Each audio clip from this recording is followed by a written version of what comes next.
Tentunya selain literasi dan juga keamanan, transformasi digital ini menjadi kunci untuk bisa berdaya saing di kondisi industri saat ini. Kalau dalam pandangan Anda, utamanya terkait dengan pengembangan teknologi yang cukup masif saat ini dengan kehadiran AI dan machine learning, sejauh mana sih Pak efektivitas ini bisa meningkatkan operations dari sebuah bank?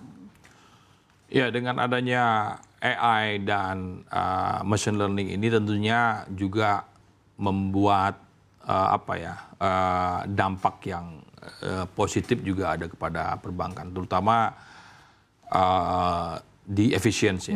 Banyak sekali efisiensi yang kita lakukan dengan adanya AI. Jadi sebagai contoh tadi penggunaan AI untuk memberikan informasi edukasi yang tadinya dilakukan oleh petugas kita, sekarang untuk yang pertanyaan yang umum, yang standar, kita bisa gunakan untuk perangkat-perangkat digital atau channel-channel digital kita yang digunakan untuk melakukan tanya jawab, bisa interaktif dan segala macam. Yang kedua tentu saja efisiensi, banyak sekali efisiensi yang kita lakukan karena tadinya dijawab oleh CS, oleh teller, sekarang tidak harus ke situ. Tapi untuk pertanyaan yang lebih kompleks, tentu saja mungkin harus bisa mereka diselesaikan oleh customer service atau teller tadi. Jadi itu yang salah satu yang mungkin berdampak kepada kita. Tapi juga teman-teman juga kembali ke keamanan tadi. Kita juga kadang-kadang sekarang karena canggihnya AI segala macam, udah bisa aja dibikin brand BNI seolah-olah itu dari channel aslinya. Padahal tuh fraudster atau penipu yang melakukan. Ini juga harus berhati-hati karena banyak link, banyak WA yang bisa aja kita bikin logo BNI di situ seolah-olah orang mengaku dari petugas bank, terus si konsumennya, customernya aja percaya, minta data pribadi dan segala macam, padahal itu fraudster. Itu juga harus hati-hati. Makanya kalau nanti mungkin pesan saya kepada masyarakat, kalau ada yang menghubungi, mengaku-ngaku dari bank dan segala macam, bahwa oh ini ada transaksi Bapak di kartu kredit di negara ini, bisa kami bantu untuk digagalkan atau dibatalkan segala macam. Pertama-tama yang dilakukan jangan panik. Bapak Ibu nasabah kita harus tahu call center resmi dari BNI itu nomor berapa sih? 15.046 dan segala macam. Jadi harus dicek situ. Makanya kalau kita punya produk, misalkan punya tabungan, ada di Wonder atau ada BNI Direct, itu kan ada notifikasi. Dicek dulu, benar ada nggak transaksi, kita lihat notifikasi. Jadi gunanya menggunakan Wonder dan segala macam, itu ada notifikasinya. Jangan langsung percaya gitu loh. Lihat, kalau tidak ada notifikasi, ada baiknya kita coba telepon ke call center dulu. Benar nggak ini transaksi apa? Jadi itu salah satu yang paling gampang dilakukan adalah jangan panik, dan Bapak Ibu harus tahu call center resmi dari masing-masing bank yang dimana Bapak Ibu menjadi nasabah tersebut. Sehingga mudah-mudahan kadang-kadang fraudster ini memperalat kepanikan dari nasabahnya. Oke, itu celah yang dimanfaatkan. Itu celah. Jadi ini waktunya singkat Bu, cuman 2 menit, Ibu harus kayak gini. Jangan panik. Jadi nggak ada sesuatu yang bisa dibatalkan. Kalau sudah sistemnya jalan, udah jalan aja itu. Tapi dia butuh minta OTP dan segala macam, itu ciri-ciri dari fraudster itu pasti dia minta data pribadi kita. Tapi maksud saya kalau untuk hal itu jangan panik, dan BNI juga sudah melakukan cyber patrol Bu, patroli. Jadi kita lihat selama tahun kemarin aja kita sudah, sebentar saya punya datanya, kita sudah ribuan situs-situs palsu, link website palsu, sosial media palsu yang kita take down selama tahun 2025.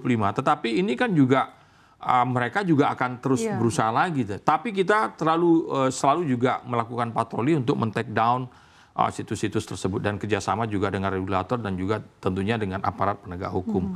Jadi mungkin itu yang kita lakukan. Di samping itu juga kalau ada apa-apa silakan call ke call center resmi dari BNI, karena 24 jam itu bisa di call center, bisa juga di chat lewat chatbot dan lain-lain bisa dilakukan, supaya masyarakat itu tidak gampang percaya, dan fraudster itu, penipu itu memanfaatkan kepanikan dari nasabah atau dari masyarakat tertentu gitu loh Bu. Tadi mungkin untuk menjaga momentum ke depan, tentunya jaringan operasi ini kan menjadi ujung tombak baik domestik maupun pasar internasional. Lalu bagaimana strategi BNI untuk memperkuat jaringan operasinya, Pak, sekaligus juga bisa meningkatkan kontribusi bagi kinerja keuangan BNI? Iya, kita kebetulan Himbara itu kan ada beberapa bank ya. Kebetulan kita ditunjuk sebagai bank yang berorientasi global. Makanya kita punya banyak cabang di luar negeri, ada di New York, ada di London, ada di Hong Kong, ada di Tokyo, Singapura, Amsterdam, Sydney, dan beberapa negara lainnya. Artinya BNI juga memperluas jaringannya, baik yang jaringan secara konvensional maupun yang hybrid dan juga secara digital.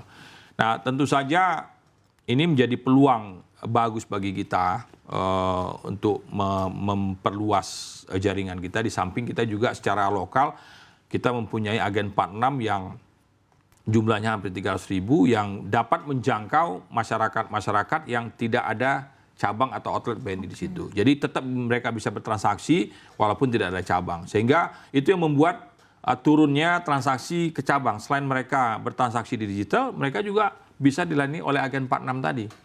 Di luar negeri juga seperti itu. Sekarang ini kita juga banyak sekali PMI atau pelajar di negara-negara seperti di London, di Hong Kong, di Jepang segala macam. Kita juga kemarin juga sudah kerjasama dengan Kementerian Luar Negeri bahwa diaspora kita ini kan banyak sekali, Mbak. Baik yang masih WNI maupun juga yang sudah tidak WNI lagi. Tetapi dia punya keluarga di Indonesia. Itu juga kita permudah mereka bisa mengakses Wonder di situ dengan namanya apa saya lupa kemarin, kartu menetap masyarakat Indonesia di luar negeri dari yang dikeluarkan oleh kedubes masing-masing. Mereka bisa dengan paspor mereka bisa buka Wonder sehingga untuk transfer itu akan lebih gampang karena mereka bisa melakukan di situ melalui channel-channel digital kita. Nah, ini juga yang membuat BNI itu secara jaringan operasi baik di luar maupun di dalam negeri itu masih bisa menjangkau seluruh masyarakat yang ada di pedesaan segala macam, dan di luar negeri juga dengan 9 kekuatan 9 cabang atau 9 outlet di luar negeri. Saya pikir ini juga sebagai salah satu peluang bagi masyarakat atau pelaku UMKM, karena kita kan banyak nasabah di luar negeri, Mbak. Karena nasabah itu juga kita lakukan bisnis matching, sehingga mereka yang tadi tidak bisa menjual produknya keluar, sekarang dengan adanya kita kenalkan dengan nasabah-nasabah bisa orientasi ekspor. Dan kita juga punya BNI Ekspora namanya, untuk membantu UMKM-UMKM yang bisa melakukan ekspor ke luar negeri. Demikian juga bagi masyarakat yang berusaha di luar negeri, entah bikin rumah makan, entah travel segala macam, kita bisa biayai di situ dengan produk-produk kita yang seperti BNI Ekspora tadi.